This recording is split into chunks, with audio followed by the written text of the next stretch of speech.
Okay, so thoughts to ponder on this last little bit of our week 11, where Venus is not making any aspects until Friday night, where she goes back into that opposition with Hygeia, and on Monday Venus is going to go direct. So during these last 12 weeks, by the time the 4th of September comes around, what have you learned? What are the realizations that you have made? And what are you going to do with it? When Venus moves forward, she's that's it. She is like deciding now. She's got all her understandings. She's like, that's it. I'm going to move that way now. Now, it's interesting because Jupiter goes retrograde the day after Venus goes direct. So, Jupiter, that understanding of, keywords here, Taurus being finances, values, self-worth. All right. What are the realizations, Jupiter, around self-worth that you are going to act upon when you are now moving forward? We have a lot of things that we're going to revisit from the last 12 weeks at that time. And, these are valuable lessons, guys, but the strength is going to come from having the courage to actually act upon and stay vigilant with the decisions that you have made moving forward. Now, I've often spoken about the 8-year transit. And if you have had Venus hit any of your points directly at this time, excuse me, they are going to hit this again. They have hit this previously. They're going to hit it again. So, do you want this to be a life lesson that is going to continually affect you in a negative way? Or are you going to level up on this one? Are you going to not manipulate, but are you going to allow the experience to look like something different, more evolved? Or is it going to be the traumatic, crisis orientated, my life is shit, I need to change this experience, that you could potentially have been having prior to this? So I'd love to draw a card. I just feel the need to draw a card.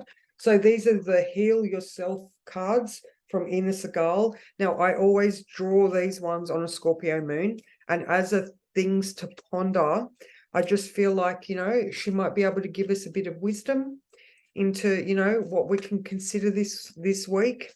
So, okay, I'm going to draw this one. Oh, Hole in the Soul. All right, so this is number 36 of the Ina Segal card. A little bit badass there. All right, so 36. The lady that she looks like a 1980s jazzercise teacher. Okay. No criticism to her. That's just what I see her as. All right.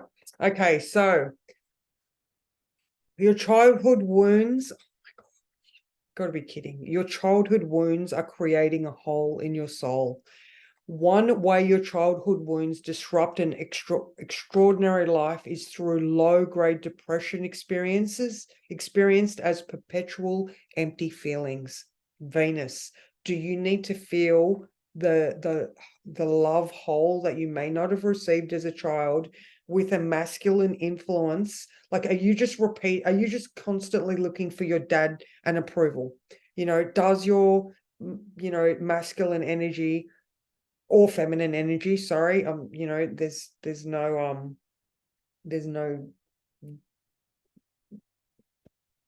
I'm not judging. Okay. If as a child you tried to make everything all right by picking up the pieces of your family dramas, then you adopt a false self. When you lose your authentic self, you disconnect from your true feelings, needs, and desires. Instead, you wear a mask to make others feel more comfortable. Being detached leads to profound loneliness and isolation, as you are always mourning your true self. This card encourages you to discover your true self through learning about your childhood and mourning the abandonment and neglect that you felt. All right. And then, I mean, this is so very relevant. Venus and Mars, the same as the sun and the moon. We generally try to recreate the patterns of family and parental love patterns, people's Mars, people's sun, they reflect their dads. Your Mars is the type of man you want, or, that masculine yang energy, you know, um, I've never really thought about whether, I don't know. I suppose your Venus energy as well, if you choose to go with women. I don't know. Anyway, I haven't really thought about it, so I'll have to put some thought into that. All right, so the action that she suggests is to draw a new mask. All right, so use colored pencils to draw a new mask to represent the aspect of your false self, such as a good girl or boy, savior, slave, rebel, victim, blah, blah, blah. Take time to draw the qualities that you feel in each false self. Turn on some music, put on the mask, and move in a way you feel the mask requires for you to express yourself and the feelings that you may have suppressed.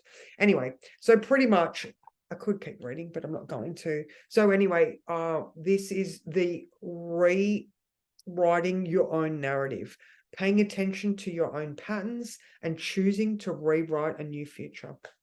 So, can you relate to that? And, is your love pattern trying to fill a hole in your soul? So that's a good one for this week. I like that. All right, so that was things to ponder for this week, and this is pretty much coming to the end. Thank you.